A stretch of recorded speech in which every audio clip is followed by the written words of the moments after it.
Sport Manitoba fails its community. It fails the people in its community, and it fails the people it insists on doing its best for.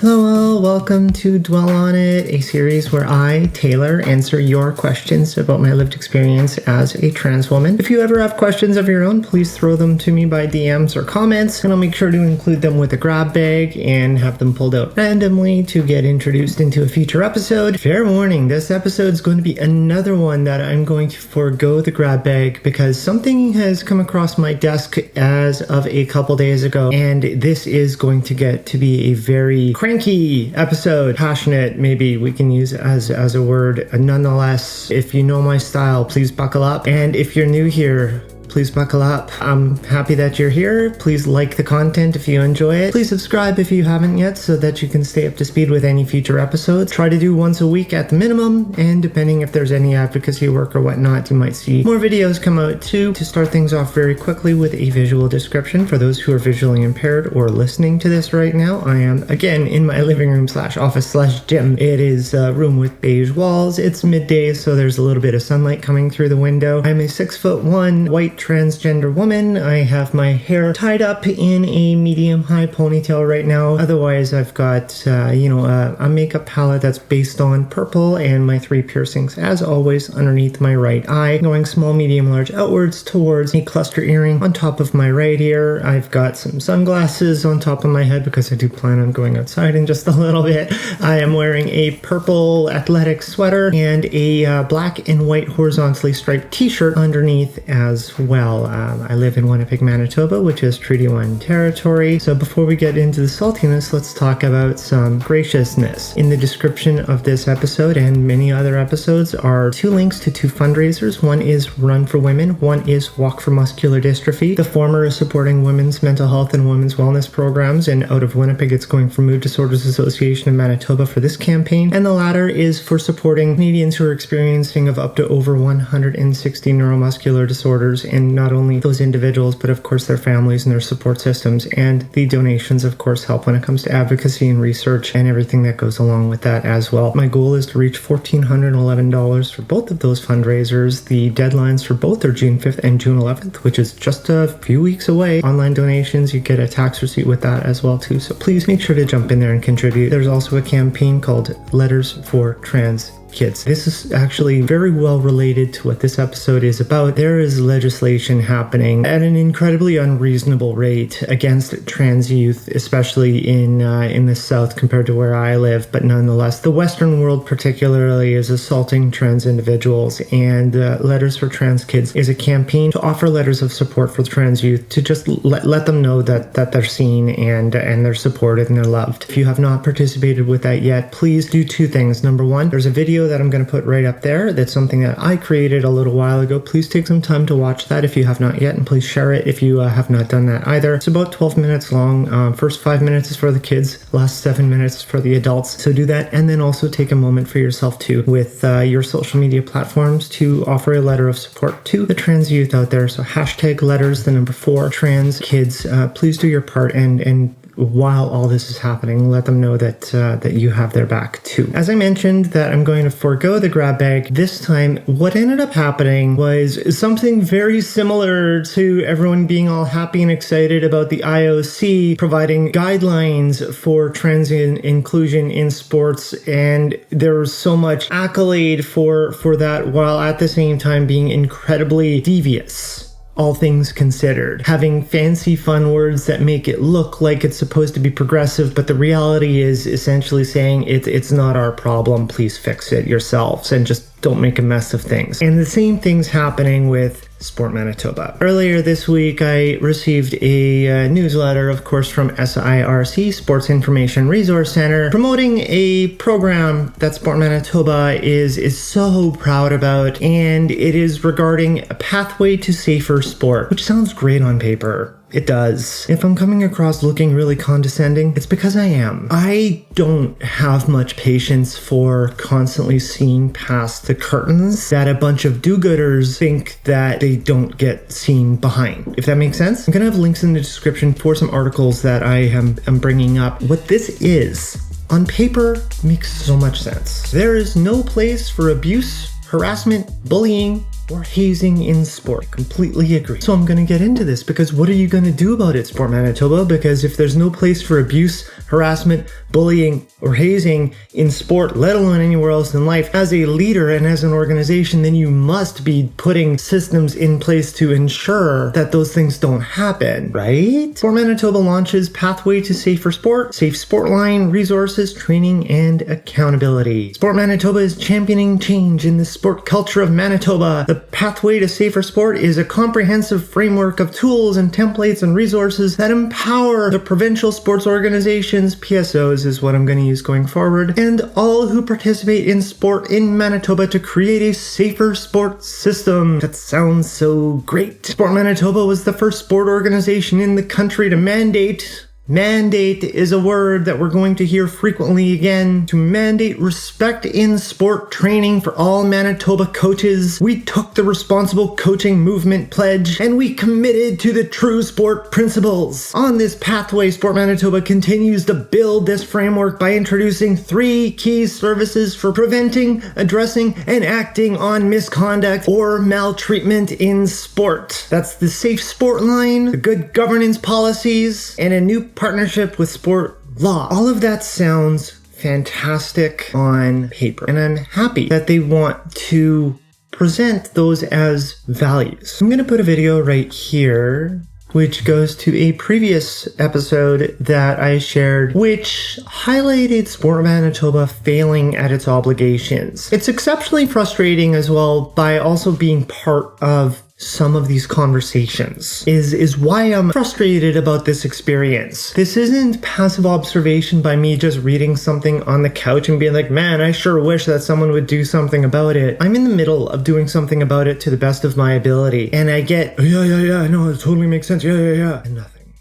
When I was talking about letters for trans kids earlier, trans youth are one of many vulnerable individuals who are getting constantly attacked by legislation. And I understand that there's a huge tire fire happening in the US, but you are bloody ignorant if you do not think that the policies that are happening in the US or in the UK will not have any influence on how things go in Canada. You are ignorant if you truly believe that there's this magical boundary that those ideologies won't leak up into Canada. With the way that media communicates, with the way that freedom of information comes across borders, those ideologies don't stop and have to go ahead and go through Border Patrol to make sure that they can show up in your house. So for every anti-trans policy that is getting pushed, whether it's in the US, whether it's in the UK, whether it's in other areas of the world, or whether it's in our own backyard, just spoken within our own communities, those exist and fester and will not go away without governance stopping those ideologies from having a place, a safe place in sport. I'm going to put in a video right up here if you have not seen it yet, my call to action on Trans Day of Visibility, specifically related to sports organizations and a call to action to them. And one of my strongest lines I feel in that video was, so long as we continue to allow opinions in sports, especially in this case about trans individuals, so long as we allow opinions and not mandate inclusion, so long as we allow opinions of who is valid and who is right to participate in sport, sport does not create community. Sport divides community. So Sport Manitoba puts together this fantastic action plan. Great idea on paper. But as I've mentioned before, nice people don't need to be told how to be nice. But I've also said before, nice or not, many people are willing to exclude individuals who are different because they are ignorant. And the only way to resolve that is not by assuming organic understanding, generational growth. 2 reasons. One, we have a provincial government who is actively trying to deconstruct our education system. And I'm saying that just in Manitoba, but that's not unique to here, and it's not unique to anywhere else in the States too. We have governments that are actively trying to make people stupid. So if you expect organic growth, if you expect inclusion to magically happen through generations getting older, while inclusion is literally being eliminated, is ignorant, and it is a slap in the face. And second, assuming generational growth is announcing that you do not care for the individuals who get violated today. You are not willing to put the effort to protect the people who are getting harmed right now. But you're inclusive. Let's get off the diatribe of, no place for abuse or harassment or bullying or hazing in sports. It's well understood. The fact that it has to get put on paper is kind of silly, right? And that's just coming from me because it just makes sense. So having to put it on paper kind of underlines already the necessity to mandate policies, the necessity to mandate interventions, the necessity to mandate a solution. Nice people don't need to be told to be nice, because I'd be like, I wouldn't, like, I go to games to play the game, not to kick the shit out of someone else. I go to games to play games to better myself, right? And have social inclusion with other people. I don't go to those games to go ahead and take someone and bring them down a level. So I don't need these fancy fun little things. But Sport Manitoba needs to remind everyone else that they're trying. They're listening and learning. Before we go forward to express where the biggest failure is, I'd like to share some quotes. Honorable, spoken loosely, Andrew Smith, Minister of Sport, Culture and Heritage. Sport is intended to be lifelong pursuit of health and fun, and we need to do all we can so that it is not interrupted. Our government is proud to continue the important partnership with Sport Manitoba and renew our commitment to ensuring safe sport in our communities. What is the definition of ensuring? Make certain that something will be the case. So to ensure something is you don't leave it to an ambiguous process. From the words of Honorable Andrew Smith, Minister of Sport, Culture and Heritage. The pathway to safer sport is a major step forward. It increases our capacity to take action as a sport community, and it will significantly support our provincial sport organizations in addressing safe sport issues moving forward. We are dedicated to our journey on the pathway to safer sport and to working together with the sport community and the province of Manitoba in our collective efforts to protect all Manitobans in sport.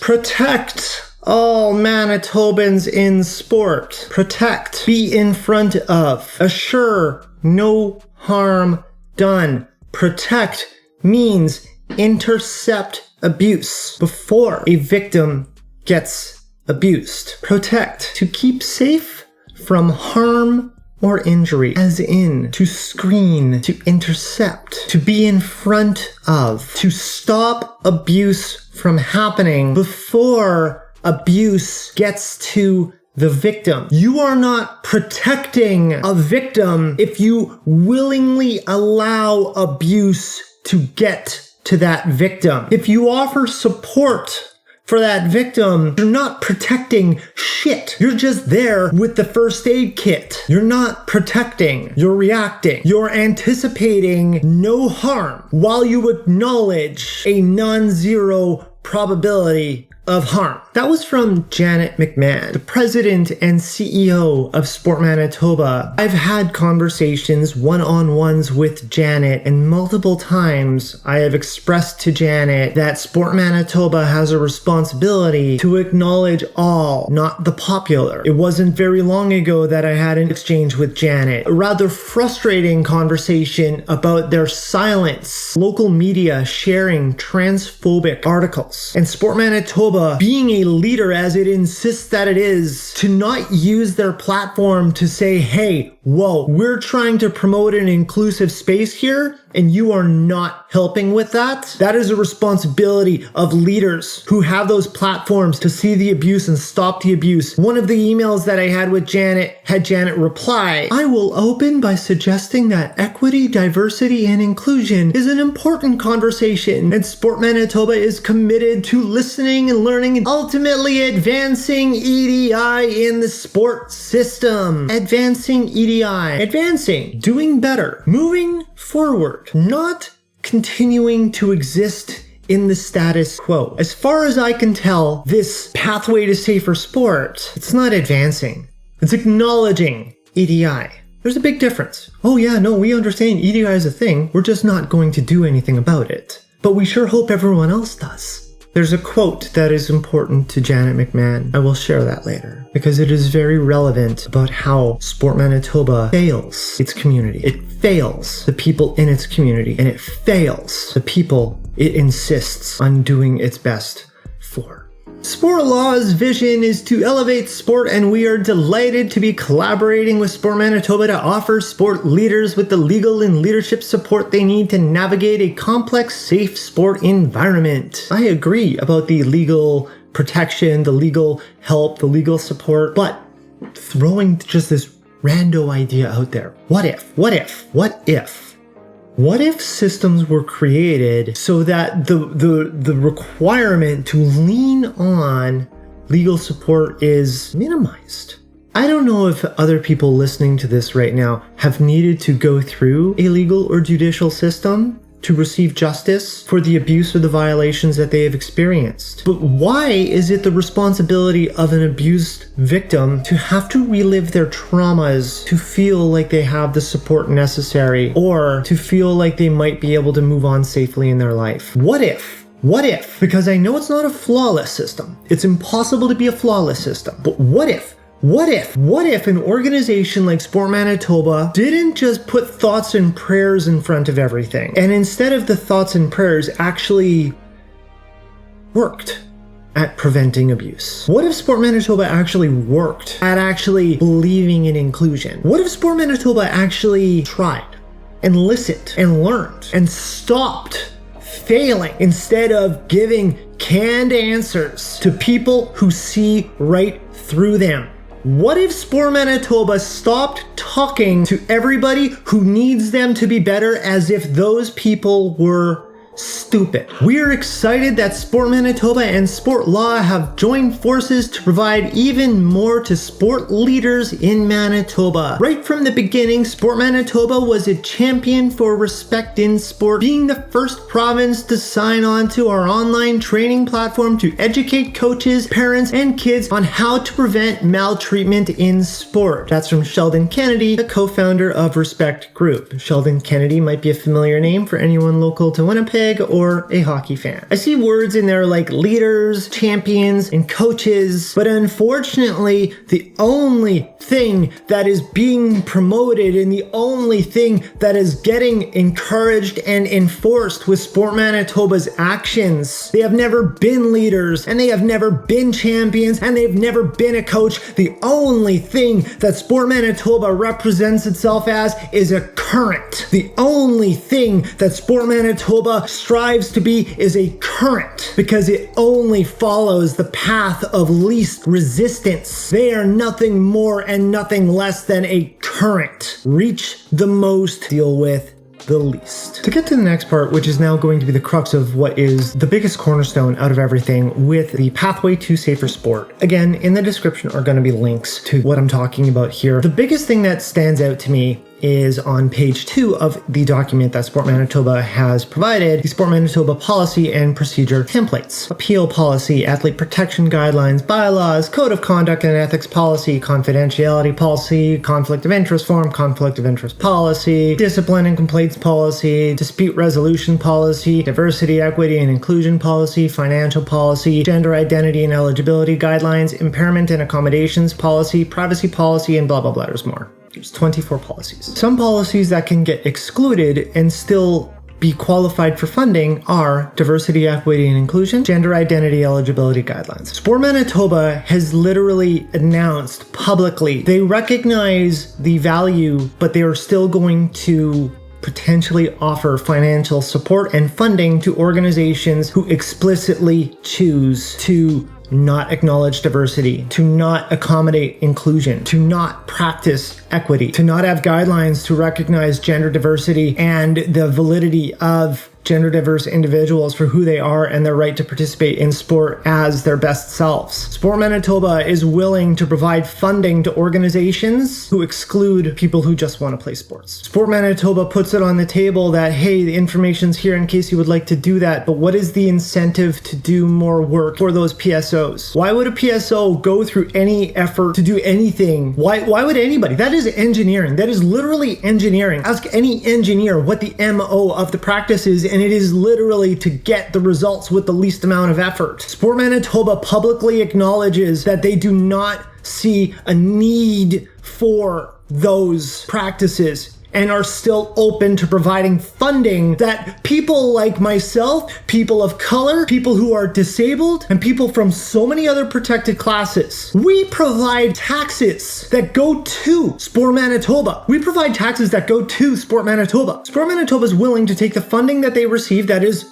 taxpayer funded and then provide it to PSOs who are willing to not acknowledge DEI, gender diversity, and many other policies, as a matter of fact. But Sport Manitoba is willing to say, no, that's not important. We'll still give you money. But hey, remember, no abuse, no bullying, no hazing, no harassment. Please? And then, not only is Sport Manitoba gonna do the thoughts and prayers of, hey, please be kind, because it's really nice to be kind, but Sport Manitoba is willing to provide that funding, thoughts and prayers, the whole thing, allow the players in those systems, and not only just the athletes. It could include coaches, it can include front office staff, it can include a variety of other individuals, but Sport Manitoba is handing money out, theoretically, to organizations who don't believe in gender identity, gender expression. Sport Manitoba's handing money out to organizations who do not believe in DEI. They're handing that money out, and then on top of that, they're going to have all these fun, fantastic programs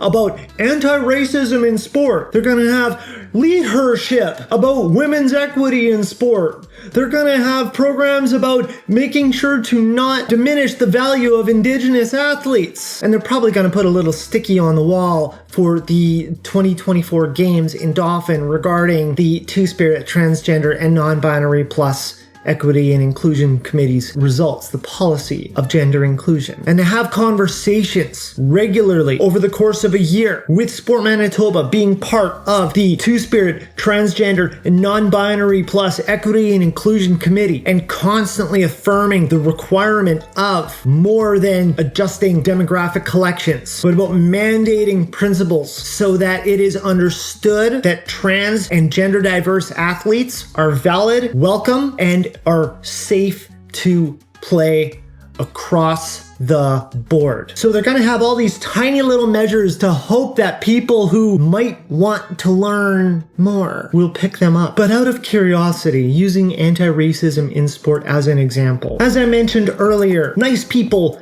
don't need to be told how to be nice without taking away the value of something like anti-racism in sport.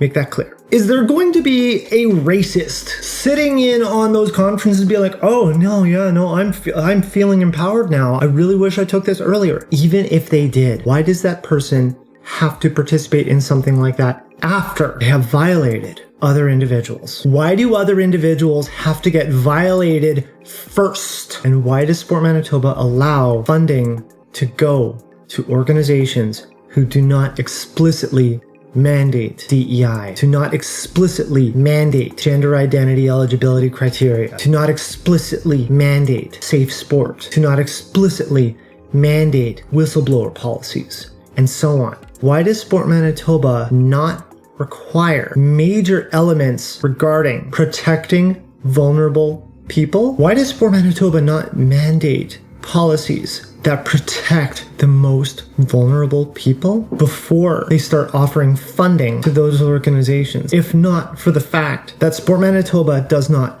care? Sport Manitoba tries to speak to all sides. Sport Manitoba is concerned about its stakeholders before its athletes. Sport Manitoba cares about profit, not people. And as a not-profit organization, that's disgusting.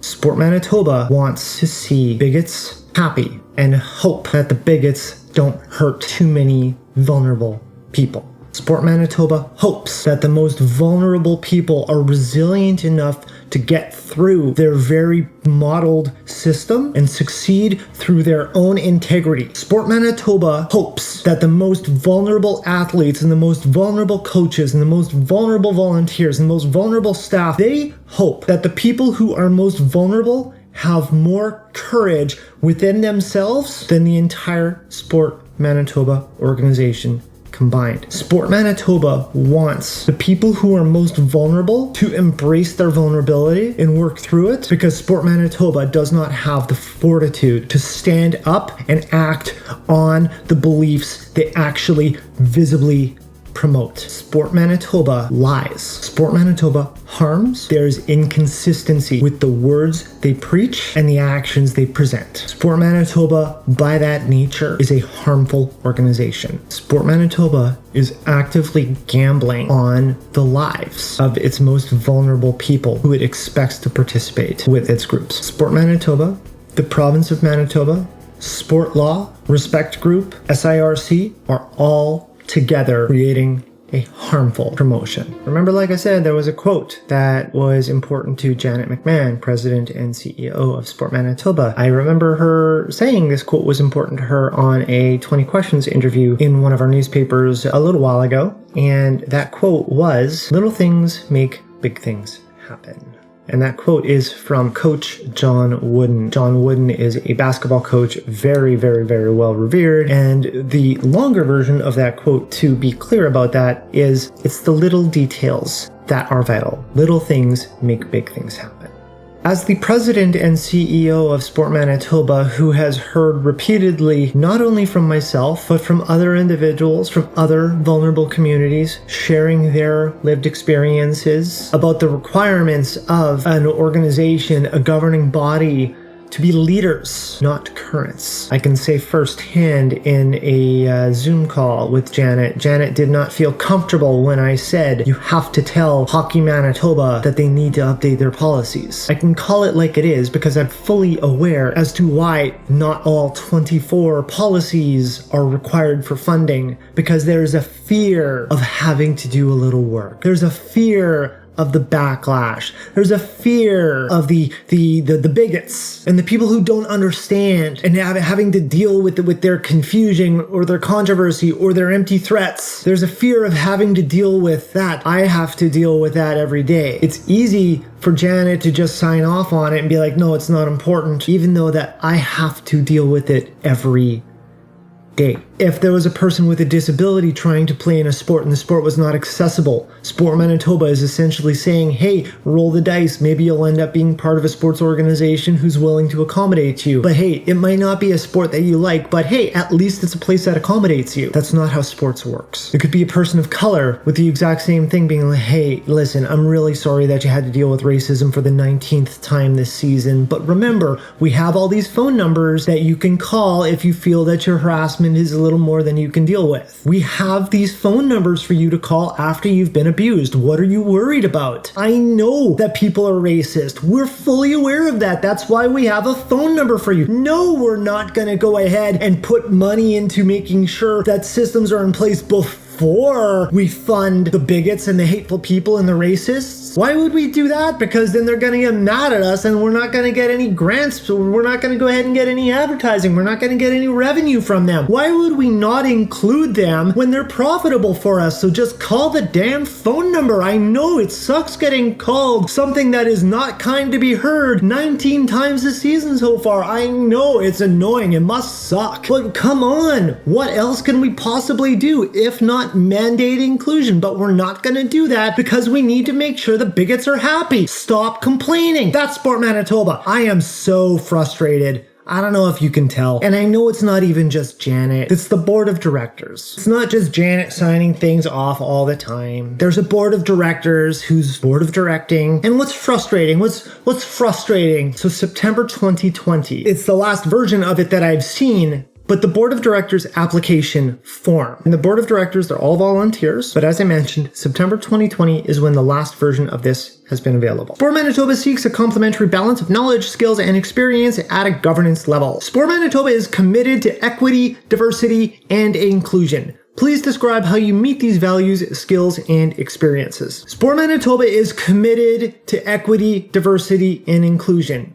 Sport Manitoba is committed to equity, diversity, and inclusion. But Sport Manitoba is not committed to ensuring that its PSOs represent equity, diversity, and inclusion, which means Sport Manitoba may offer funding to those, even though that they're committed to the belief that EDI is an important value. A line from Janet McMahon from the Volunteer Resources. Each hour you selflessly give as a volunteer makes it possible for people in our province and across the country to experience the incredible joy of sport. I have volunteered many hours.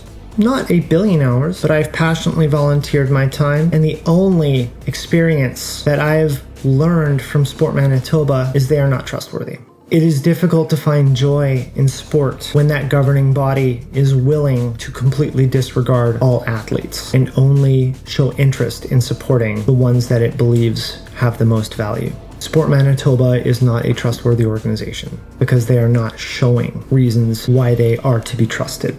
Sport Manitoba has bounced the phrase listening and learning off me more times than I'm willing to address multiple people in multiple situations. It is a good time to say to Sport Manitoba and to allies and people watching this right now, start acting, start showing, because all you're doing right now is failing. You're failing the people who you promised to help. The performativeness is disgusting. The gaslighting that is getting done by Sport Manitoba to its most vulnerable people is insulting. Sport Manitoba is a harmful organization so long as it does not mandate practices that mitigates abuse, mitigates violence, mitigates harassment, mitigates bullying, mitigates racism, mitigates hazing, mitigates harm. So long as Sport Manitoba lives in the thoughts and prayers and hopes for organic growth from its participants, Sport Manitoba is harmful. Sport Manitoba creates a safe space on paper, but allows a harmful place in practice. They're not advocating for harm. They say the words about let's do the right thing the right way, but by not getting dirty, by not making it uncomfortable, by not standing for your values, there's an opportunity to create a harmful place. By not mandating, by publicly, by posting, by having it visible that things like DEI and so on are not required for funding, they are literally saying, don't worry about it, you don't need it. But hey, if you got something cool, what is the buy-in? What is the incentive for any organization to want to do all of those policies or those practices that don't require funding? What is the buy-in? What is the incentive? Why would an organization want to do that extra work? What are they going to gain from that? What is an organization going to gain from doing the things that organizations choose not to? What is the incentive for those organizations to put more work into something? Sport Manitoba is literally taking things a step backwards. Sport Manitoba is literally saying, hey, we're going to offer funding anyway, so don't worry about all the extra things. Sport Manitoba is regressive. Sport Manitoba is creating harm. I'm going to end on that note. This has been another longer episode. For people who are listening to this right now, and if you're here, thank you. Please act. Contact your local PSO, like any organization that you're involved in. And it doesn't even matter if you're in Manitoba. This is applicable everywhere. This is applicable. This isn't just a Manitoba thing. This is why sports are used as a machine to divide communities. These things happen all the time. Contact your PSO and ask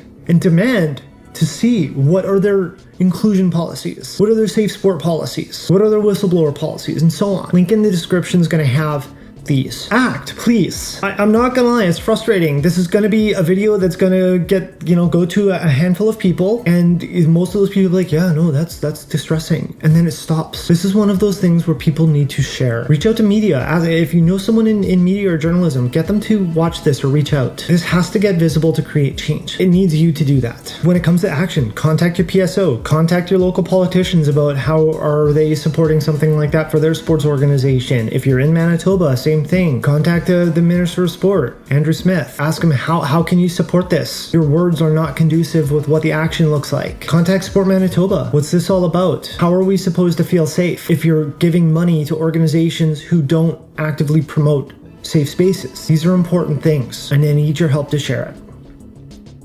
Please. So with that, please hit the share button. Please make sure that people see this. I know it got long, and I know it's a rant more than education, but I hope it's awareness. I fully acknowledge that. This kind of came out of nowhere. I was planning a normal episode of Dwell On It, but this can't get ignored at all. Please share. Please make noise. Please get people to reach out to me, and otherwise please reach out on your own and get this awareness happening. Please, thank you. So hit share. May as well roll on an outro now. Hit subscribe if you haven't yet. If you're here right now, please hit like. Everybody, please hit like. Every single person who's here right now, please hit like, because that's going to help influence the algorithms to get this seen by other people with similar interests. So please hit like while you're here. In the description, like I said, are the two fundraisers. One's Run for Women and one's Walk for MD. Trying to reach $1,411 for both of those. Letters for Trans Kids. This literally is directly related to my values with that. So please, if you haven't seen that video that I mentioned earlier, it's going to be in the description as well, or the little button up there. And again, please contribute with a message of your own for Letters for Trans Kids. And as always, the call to action with New Mode, which is encouraging your political leaders, elected officials in your area to incentivize businesses, organizations, companies such as Sport Manitoba to optimize their CSR so that they create a safer place and a safer space for vulnerable individuals in their community too. Thank you so much for hanging in there with this one. I'm sorry this is another longer episode, and this did turn into, as I mentioned, a rant, but this is awareness, and I need your help. I need your help. I need you listening to this right now to get media, journalism, share, forward, elected officials, something. Because we see past it. We know exactly why they're not mandating those policies, because they don't want to deal with the pushback from bigots. And if you believe in ending bigotry, help me out with that. Have a great rest of your night. Have a great rest of your week as always.